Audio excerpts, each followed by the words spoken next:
All right, good work day today for our guys. Definitely excited to go see this opponent and open it up for questions from there.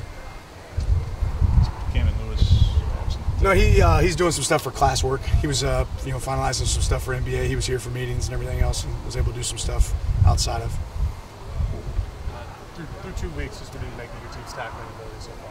Yeah, hot and cold, right? Really good week 1, not as good as week 2, right? So we're drilling it, a lot in practice right now. We're gonna make sure those show up. It's also about finding the right tacklers to put in a position to make tackles, right? Guys that are going to be willing tacklers. Is there anybody who's really shown a tendency to do that you've been really impressed with, to be a willing tackler? I think we're still finding it, right? It's too early to say. On Monday, you talked so much about pass interferences and emphasizing that. What have you guys done to coach that up this week, and how have the guys respond to it? Yeah, a lot of drill work. False starts, pass interference, both, right? So creating drills that mimic the game, right, and then creating those moments. In general, how do you think the offensive line has gelled now that you've had a couple of weeks to assess? Same, kind of hot and cold, right? Moments really, really good, and then moments not good enough. But I think that we'll continue to drive and get better. Those guys are working at it. What has Hope brought in that kind of third tackle, 6-0 line role, and that 14 personnel package in particular? But even beyond that, just what has he brought in this year? Yeah, he's got great size, and the guy just does everything right. He's a great leader. People don't realize it, but he's one of our best leaders right now as far as what he asks and coaching from the sideline. When he gets his moments, he takes advantage of them and does a good job. I feel like Jackson's handled the center who needs the snaps, the pre-snap calls. Alex is a big shoes to fill. Yeah, and he's taking a lot of pride in it. I thought he did well in the last game. It was one of the things we commented on, especially with a lot of moving parts, that he handled that well and executed well.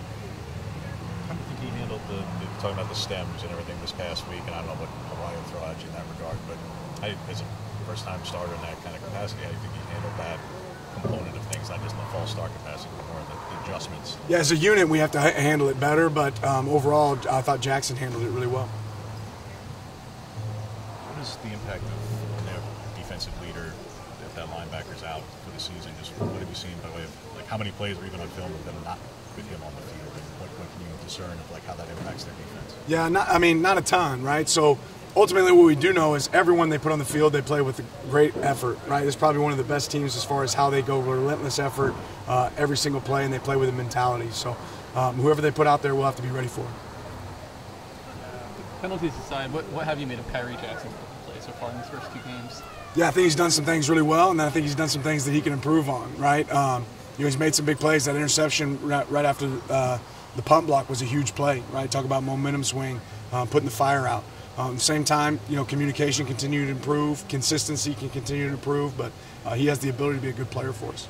To that point on the punt block, on the punt block, I guess, what took place there, and what have you done this week to correct that part? Yeah, a little miscommunication about where we were working to from a tackle standpoint, and we got to do a better job in the shield, and we've assessed that this week. Teams always make jumps from game 1 to game 2 or 3. What do you just expect to see improvements from the start of the season until now? Yeah, really the things that we just targeted, right? One, we can't beat ourselves, right? I think part of being here at home with a great environment from our fans is going to be a big part of that. But that, playing a clean game and then playing with the physicality that we know we're able to play with. Mateo's cross chop move kind of does like a Euro step around the tackle. Is that something he came here with? And I guess how impressive is it that a freshman can execute that move at the highest level? Yeah, it's something he worked before he ever got here, and it's something he's built and developed even more since he's been here. And there's a couple of our guys that can execute it. Right, the key there is not getting too far past the level of the quarterback when you do it, right, and be able to cut that edge. So something will work, and something he'll continue to work, and he's done a good job of it. What's Matt Rigney's status? He's not with the team. Silly question, Dave, but they got to change the kickoff song for you guys played. For years it had been Joker and the Thief, and it changed on week 1. Fans noticed that. Is that a team or player-led thing, or is that just something that somebody in ops got involved with? Or I don't know. I didn't know it changed. I didn't know what the song was before. I was watching the kickoff unit. Another silly question. You said the other day you have nothing to do with the uniform selection.